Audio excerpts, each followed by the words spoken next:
So what we're seeing with Trump's approval rating is completely unprecedented in modern American history. We have witnessed an utter implosion, just a total collapse. And look, it makes sense. Based on his actions, it makes sense. He does one horrific thing after the next on a daily basis. In fact, it's multiple horrific things per day. That's what we've seen. So let me walk you through these new numbers.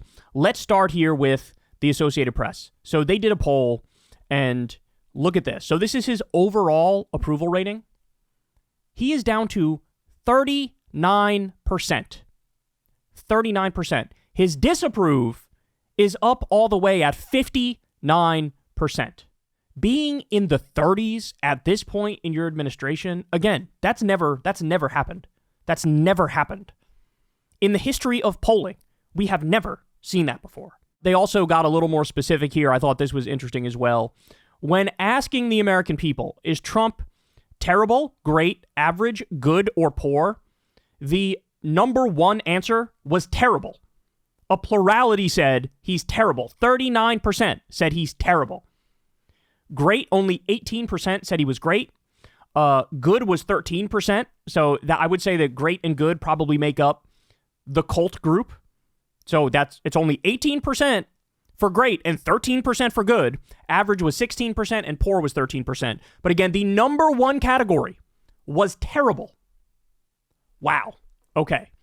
I got a lot more for you. Ready? So here we go. This right here, this one's actually a different poll. It's a Washington Post ABC News poll.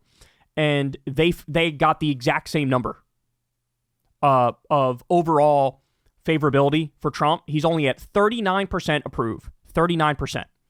For them, that's a massive drop. He was at 45% in February. Now he's all the way down at 39%. So two highly ranked polls with the exact same number now. Two highly ranked polls having him in the 30s. Okay, but this one right here is next level.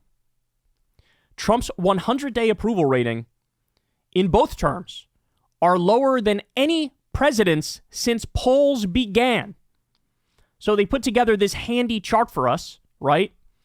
Trump's second term is the lowest ever at 39%, 100 days in. Lowest ever. In his first term, he was at like 43%. He's at 39 now. So the top line here, that's Trump. To put that in perspective for you, Joe Biden was at like 54%. Obama was at 50%. George W. Bush was at like 47% in one of his terms. In the other term, he was above 60%. And you go down the list here. Bill Clinton was just short of 60%. George H.W. Bush was just over 70% approval 100 days into his administration. Ronald Reagan, one term, he was at like 54%. Another term, he was at like 73%. Right? Jimmy Carter was at 64, 65%. We have never, ever seen anything like this. It is historic how quickly the American people have soured on this man. And look, it makes sense. In the first term, there were some guardrails. There were some people around him who were more responsible, who would basically explain in certain scenarios, sir, that's a horrible job. Sir, the backlash here would be terrible. Sir, this would destroy the economy. Sir, this would alienate us from the rest of the world and make it so we can't get anything good done because we have no allies. There were some people who could keep the train somewhat on the tracks. Now, I don't want to overstate it because that first term was still horrible, but there were some adults in the room. Now, guess what happens when you surround yourself with petty little sycophantic bitches, with loyalists who sniff your farts and tell you it smells like cologne? What happened? Well, we're witnessing what happens. They nurture every horrific political instinct from Trump. And that's how you get a scenario where they're deporting innocent people with no criminal record. They're basically kidnapping them and human trafficking them to a concentration camp in El Salvador. That's how you have a scenario where Trump is warmongering with Mexico and Greenland, allies of ours, saying he's going to own Gaza and take Gaza.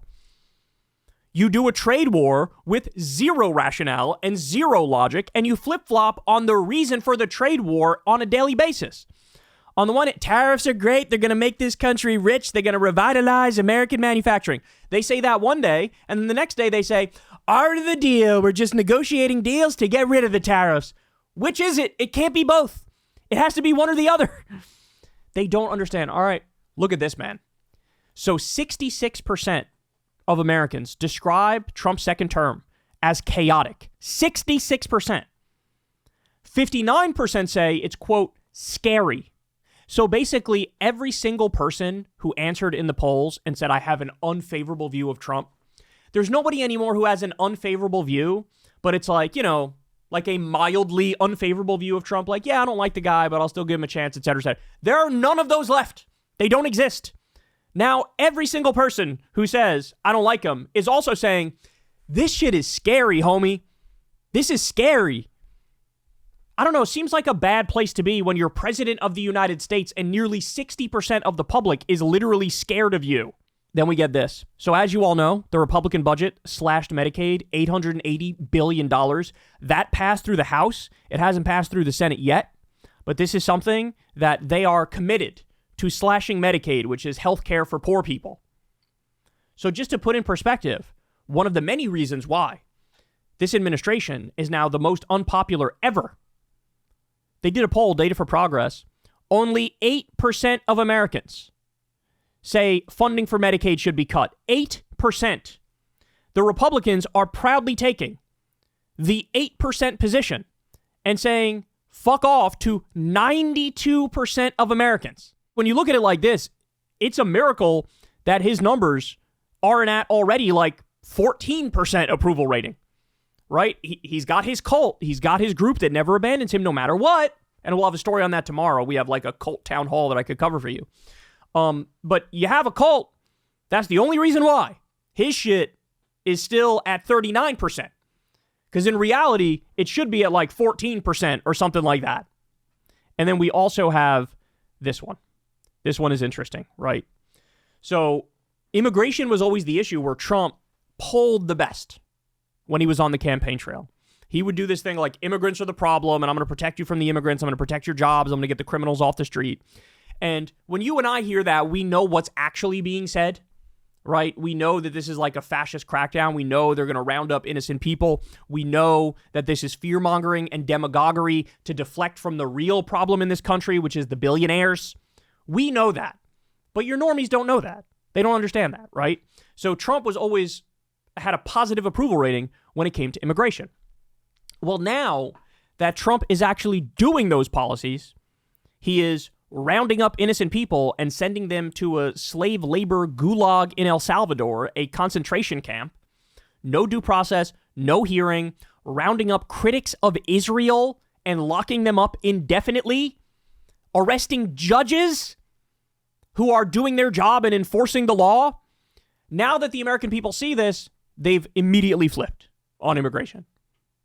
Because I really do think your average person thought, oh, regardless of what Trump says, I think what he means is we're going to round up all of the violent criminal immigrants who are in this country. And he probably convinced people that there's way more of those people than there actually are, right? So people who don't follow this stuff closely, they were effectively lied to and duped. But now that they see all of the stories coming out about what's happening in reality, look at this. Americans became more positive about immigration once Trump's second term began. In general, do you think immigration makes the U.S. better off or worse off? So now we're at the place where 40% say it makes America better off. Only 29% say immigration makes America worse off. And you have 19% that says, I don't care. It doesn't make much difference, right? But look at the complete and utter reversal. For such a long time, worse off was polling higher than better off. By the way, I need to be clear about this. This is the power of propaganda. This is the power of repetition. This is the power of being a politician, believing in something, and making the argument for it on a daily basis. Trump repeats himself on immigration over and over and over and over and over and over and over. You don't see the Democrats do that with, for example, targeting billionaires. Hey, the corruption is the problem. The bribery is the problem. Billionaires are the problem. They have bought our government. They have rigged it against you and for them. The wealthy have stolen over $80 trillion from the bottom 90%. They are the problem. They are the reason your healthcare sucks. They are the reason you don't get paid enough at your job. They're the reason you don't get paid time off. They're the reason we don't have universal healthcare. Like, if you make that argument and repeat it, the numbers are going to be astonishing for Democrats because people will go, you know what? They're right. That's the real problem, the billionaires. But it's a matter of repetition. It's a matter of getting your point across and not getting off of it. It's a matter of effectively shaming everybody if they don't agree. That's what Trump did on immigration. The difference is everything Trump believes on immigration is total bullshit, and he still was able to convince people of it. The billionaires are the problem argument is correct. So imagine endless repetition for a position that's actually correct. So, wow. In every imaginable way, his ship is sinking. It is sinking. It is sinking at a record pace. We've never seen anything like this before. We really haven't. And so this, honestly, this is just the beginning too. Because if they keep going down this path they're going, which all signs indicate they will continue, oh man, it's going to get ugly. It's going to get bumpy. Not only are there going to be protests, I think there are going to be riots. If the economy is collapsing at the same time, they're taking away civil liberties and cutting the social safety net. And imagine he also declares another war, which he very well may do on Iran, for example. I mean, wow. And as he gets more desperate, Crystal makes this point all the time. As he gets more desperate, he will get more authoritarian. So it's hard for me to wrap my mind around where this goes, but I know it's going to be just horrific. It's going to be a nightmare come to life. Hey, y'all, do me a favor and like and subscribe. It helps out big time in the algorithm. Click the bell as well for notifications when videos drop, and watch that video on screen right now. You know you want to.